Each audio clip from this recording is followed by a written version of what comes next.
What's up everybody, Nate here, and today's video is going to be a little bit different. Now, normally I wouldn't discuss a topic like this, but I continue to see TikToks and other videos online regarding this figure known as Andrew Tate. Now, Andrew Tate is known online for his many controversial opinions, but today I want to talk about two in particular and discuss why they are super toxic for your everyday life. Now, Andrew Tate is known for a lot of different things, but one thing in particular he's known for is creating something called Hustlers University. Now, Hustlers University is particularly for a traditional male to go to learn more about things like hustling, being a man, and of course, investing in Bitcoin. He believes that through these courses that you will get fundamental knowledge on how to live a better life through the act of hustling. Now, on this channel, we've talked about hustling before, and I want to talk about it again because this is something that is deeply entrenched in not only the online community, but also has some parallels with the business and financial world. The hustler mentality basically goes like this. You're the first one in and you're the last one out. You basically work harder than everyone else around you in order to achieve success. So you have to hustle. You have to be able to work as hard as you possibly can, and that alone is going to mean that you do better than all of the people around you. Working hard alone and hustling will drive you to that success under the hustler's mentality. All you have to do is just continue to hustle, move past everything else, and you'll eventually be above everyone else. Now, this is an ideology that I feel like millennials have heard a lot growing up, because when I was growing up, I was basically told this by everyone around me. All you need to do is work hard, and the harder you work, the more success you will have in life. But I think a lot of millennials ended up finding out that this is just not the case. Working hard is super important. You have to work hard for the things that you want in life, and you definitely should work hard for the things that you want. The things that you want shouldn't always come easy. If they do, then anybody would have the things that they want. But the problem isn't always just working hard. There's another factor to that equation, and it's working smart. A lot of Americans right now are stuck. They're stuck at a job that they don't like, and they keep working harder and harder at it, but they're not really getting any success.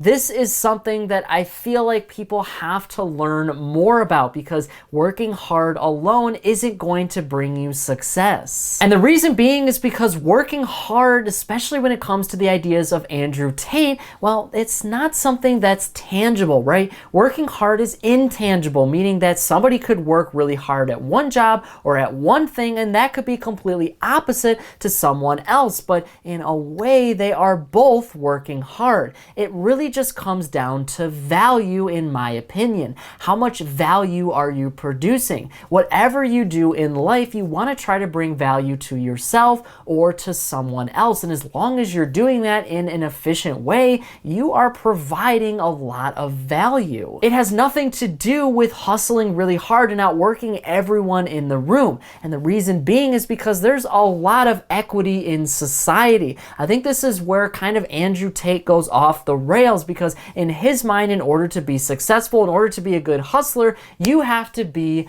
rich. Now, there is a big difference between being rich and being wealthy. We talk a lot about on this channel how to be wealthy, but Andrew Tate is the epitome of being rich. Andrew Tate believes that he brings equity towards certain things, but there is a lot of equity to be had. You can go out and have a ton of different careers and a ton of different ideas and live your life a certain way and bring a lot of value in an untraditional way. And that is going to provide you a lot of wealth in the future. And who's to say that you can't be successful in a non-traditional way? You can definitely have success doing a lot of non-traditional things. What's really cool about our society today is that it's almost completely non-traditional. You can be successful and have a lot of wealth with opportunities that didn't even exist 10, 15, and 20 years ago. Andrew Tate says it himself, but he is rich. So I don't really know what his actual net worth is. I don't really really know how much money he has, but he basically has said in the past that he spends all of his money. He just constantly continues to make more, and this is the epitome of being rich in the United States.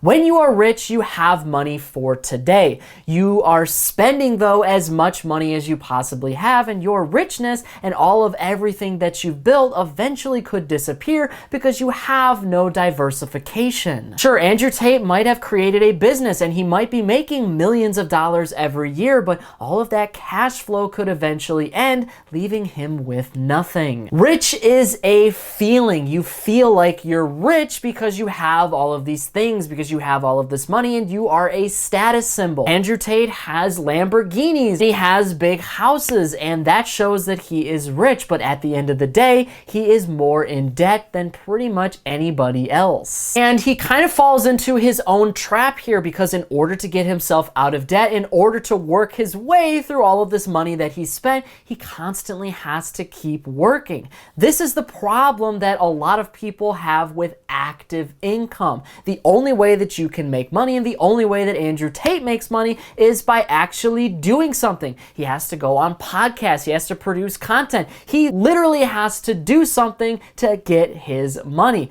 Now, he is somebody that can get a lot of money, but what happens when he stops working? A lot of Americans fall into this hustle trap. The only way that they can make money is by working 50, 60, 70, 80 to 100 plus hours every single week. They can't make any money anywhere else because they don't have a pathway for their money to do so. They fall into this debt trap because they work so hard, they feel like they should spend their money, they should get to enjoy it. And you absolutely should. If you have money and you have enough money to go out and spend, you should enjoy your money. I'm not saying that you should save every dollar that you have and just not enjoy your money. No, we were put on this planet to enjoy ourselves, so we want to make money in order to do that. But the problem is, as these hustlers spend a lot of money, they realize later on down the road that they're not going to be making as much money because they can't work as long.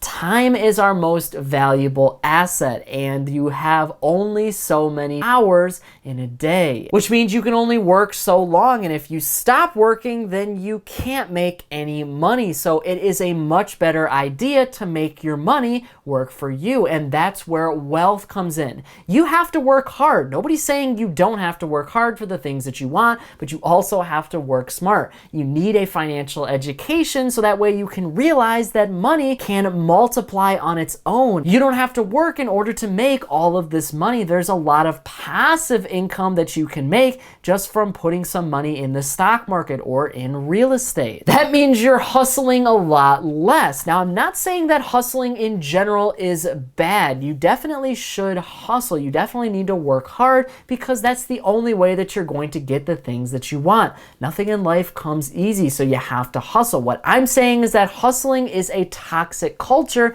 because you cannot possibly out-hustle your way from, say, poverty. Obviously, there's going to be exceptions to any single rule. So there's some people that you can think of right now that absolutely hustled their way out of poverty, but that is not a magic bullet that everybody should be prescribed. You can't give everybody all of this information and tell them just to hustle really hard and they're going to have all of this success. And that's another thing that I think Andrew Tate gets really wrong, is the idea of success. Success is not having a whole bunch of money. I mean, sure, you want to be wealthy and you want to have money so you can go out and spend it and create generational wealth, but success alone is not just having and hoarding money. If you believe that just having money is going to fix all of the problems in your life, then I can tell you for 100% certainty that you are wrong.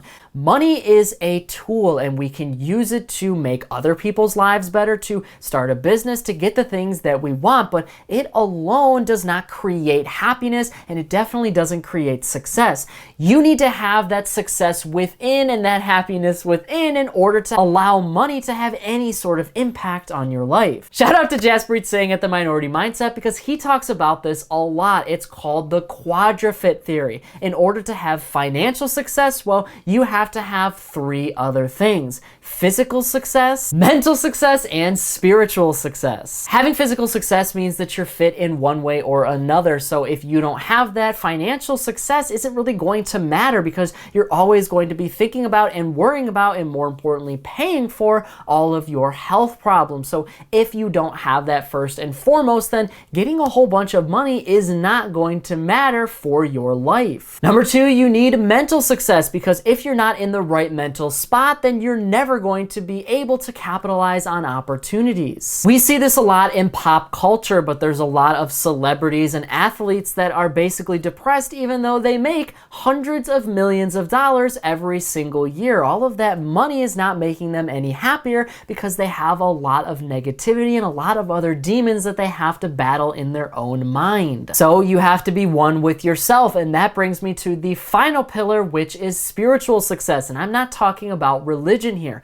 I'm talking about your why. Why do you get up in the morning? Why do you do anything? What is your goal in life? You have to figure that out because that is going to drive all of your decisions when it comes to money. And Andrew Tate is to get a whole bunch of cars and to buy a whole bunch of things. Maybe that's your goal too, but it's really going to depend on your why. If your goal is to build wealth, then you have to do certain things like living below your means and investing and diversifying your portfolio and planning out all of your financial gains. Now, it's called the quadruped theory because at the top of the triangle and number 4 is your financial health. You have to spend less, earn a whole lot more, and invest like crazy. That has nothing to do with hustling. You're literally putting your money to work instead of you working. So that way you have time to actually use your money and enjoy it in 2022 rather than spending every dime that you have because you work for every single hour of your life. And if you have all of those things pretty much down pat, like you're physically healthy, you are mentally healthy, and you're spiritually healthy, well then in my opinion, you are going to have financial success in your life. And even if you don't have massive financial success, like you're not a multi-millionaire or a multi-billionaire, well, that doesn't mean that you're not successful. What you need to understand is hustling even more is not going to get you there. It's all about what your money can do for you, and it's all about the opportunities that you present yourself with. Being rich and having a whole bunch of money is not the end goal. Sure, it's nice to have money. It's nice to be able to go buy things that you want and to empower your community, but money is just the icing on the cake. And if you are all set in your own personal life, then you are going to be just fine. You don't need all of these other things that Andrew Tate is pushing. You define success in your own life, and you also define how important success is for your life. Sure, if you want to be on top of certain industries and on top of certain things, then you might have to hustle for that, and you might have to figure out ways that you can get those things. But at the end of the day, remember this: time is our most valuable asset, and I would rather you spend time doing the things that you love with the people that you love than trying to face all of this fake clout. Andrew Tate pushes a lot of these false ideologies of life because they're controversial and they give him a platform, and I understand that right now me just talking about him continues that platform, but this is important for you to know. Your happiness is not defined by how much money you make, but it's defined in what you actually create. So keep creating happiness for yourself and for others, and I can guarantee you that little by little we will make this world a whole better place. And at the end of the day, isn't that all what we're trying to do? And if every day you're creating value like that for yourself and for everyone else, then that is way more important and way more valuable than anything Andrew Tate has to say or sell. That is it for me, everybody. Be kind out there, and I'll see you all in the next one.